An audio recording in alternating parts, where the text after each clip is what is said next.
Hello mga Marikoy, welcome sa aming mini vlog.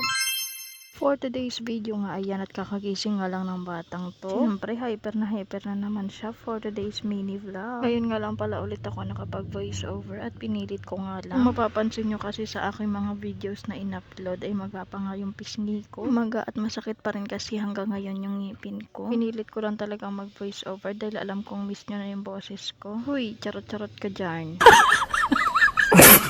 Tignan nyo nga itong bata at nakasapatos pa nga. Magja-jogging nga daw kasi siya. Magja-jogging pero nandito sa may tindahan at mangungutang. Huy. Sabi ko nga sa kanya, bili na lang kami ng aalmusalin niya para nga mabusog siya. At ayun, nawala nga yung topak niya dahil bibili nga kami ng pagkain niya. Malapit lang naman dito yung binibilhan namin ng almusal. Kaya ayan, nakabalik nga kami kaagad. Ang binili pala namin, 2 nilagang itlog, 2 suman at 1 pansit. Ayun kasi yung mga tinuro niya, kaya ayan din ang binili ko. Kaya pag hindi naubos yung mga yan, malamang ako ang kakain.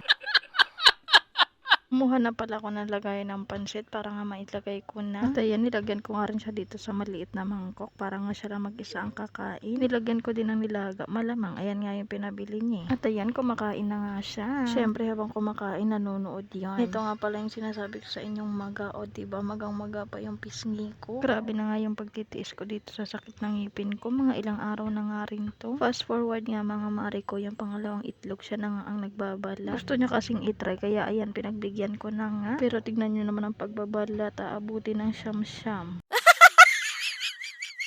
Hindi na nga ako nakatiis at ayan, inagaw ko na nga sa kanya. Kung siya kasi ang magbabalata, abutin nga siya ng siyam-siyam, ay Diyos mio. Kaya ayan, inagaw ko na nga sa kanya para mabalatan nga ng maayos at makain niya na. Pagkatapos niya naman mag-almusal, lumabas nga kami ulit at ayan, naglalaro-laro na naman nga siya dito sa labas. Siyempre, kung nasa ng anak, nandun din dapat ang nanay, bantay-bantay. Siyempre, kahit masakit ang ngipin ko, kailangan bantayan ko pa rin ang Junakis kong makulit.